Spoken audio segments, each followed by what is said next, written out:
નમસ્કાર મારા વાલા વિદ્યાર્થી મિત્રો, સ્વાગત છે તમારું। આજે વાત કરીશું ધોરણ 8ની અંદર પ્રોજેક્ટ પ્રવૃત્તિ બુક જે આપવામાં આવેલી છે તેના પ્રવૃત્તિ નંબર મિત્રો 3 છે, એકમાં અનેક, જેનું આપણે આ વિડીયોમાં સચોટ સાચું અને સંપૂર્ણ સોલ્યુશન જોઈએ।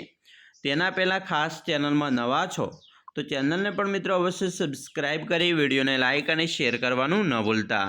પ્રોજેક્ટ પ્રવૃત્તિ નંબર 3, એકમાં અનેક। મિત્રો, આ પ્રવૃત્તિ કેવી રીતે કરવાની છે તેની ટૂંકી માહિતી મેળવીએ તો તમે ગુજરાતી ભાષામાં ઘણીવાર એવા શબ્દો સાંભળ્યા હશે જેમાં સાંભળવામાં સરખા લાગતો એક જ શબ્દનો અલગ અલગ અર્થ થતો હોય। દાખલા તરીકે અહીં કોષ્ટકમાં સિટી અને સિટી બંને શબ્દોનું ઉદાહરણ આપેલ છે, જે બોલવામાં સરખા પરંતુ તેનો અર્થ અલગ થાય છે। આ જ રીતે પૂર એટલે શહેર અને પૂર એટલે પાણીનું જોશ બંધ આવવું ની જેમ ગુણ અને ગુણ જેવા અનેક શબ્દો આપણે બોલતા હોઈએ છીએ। આવા પ્રકારના સાંભળવામાં સરખા પરંતુ લખવામાં થોડા અલગ હોય તેવા શબ્દોની યાદી બનાવવાની છે।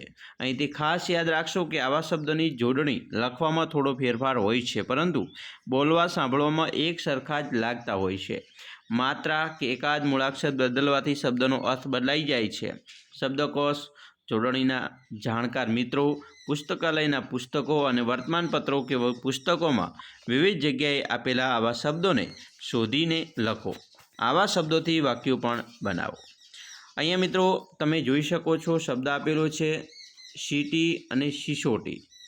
સિટી એટલે સિસોટી અને અહીંયા સિટી એટલે શહેર થઈ ગયું છે। અહીંયા દિન એટલે આ દિવસ અને આ દિન એટલે ગરીબ થાય।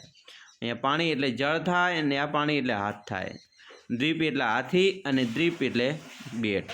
અહીં એટલે સાપ અને અહીં એટલે આ સ્થળે। પૂર એટલે શહેર અને પૂર એટલે રેલ। તેવી રીતે રવિ, તો મિત્રો અહીંયા રવિ એટલે સૂર્ય થાય અને આ રવિ એટલે શિયાળુ પાક। વધુ એટલે વધારે અને વધુ એટલે વહુ। સૂર એટલે દેવ અને આ સૂર એટલે અવાજ। વારી એટલે પાણી અને આ વારી એટલે વારો। શિલા એટલે પથ્થર અને શિલા એટલે શિલાવતી સ્ત્રી। સૂત એટલે પુત્ર અને આ સૂત એટલે સારથી। સુરત એટલે શહેર અને સુરત એટલે ચહેરો। મિત્રો, ઉપરોક્ત શબ્દો પૈકી અમુક શબ્દોના આધારે વાક્યો બનાવવાના છે। વાક્યોની વાત કરીએ તો પાણી ઉકાળીને પીવું જોઈએ। પોતાના પાણી દ્વારા થયેલ પુણ્ય પોતાનું કામ આવે છે। દિન પછી રાત પછી દિવસ। દીન દુખિયાની સેવા કરતા રહો, પ્રભુ રાજી રહેશે। સુરત મોટું શહેર છે, તમારા સુરતને તડકાથી બચાવો। વિદ્યાર્થી મિત્રો, અહીંયા જે આપણે વાત કરી તમારા એકમાં અનેક પ્રવૃત્તિ નંબર 3ની સંપૂર્ણ સોલ્યુશન જોયું। આવા જ વિડીયો જોવા માટે અત્યારે જ આપણી ચેનલને સબસ્ક્રાઈબ કરી વિડીયોને લાઇક અને શેર કરવાનું ન ભૂલતા।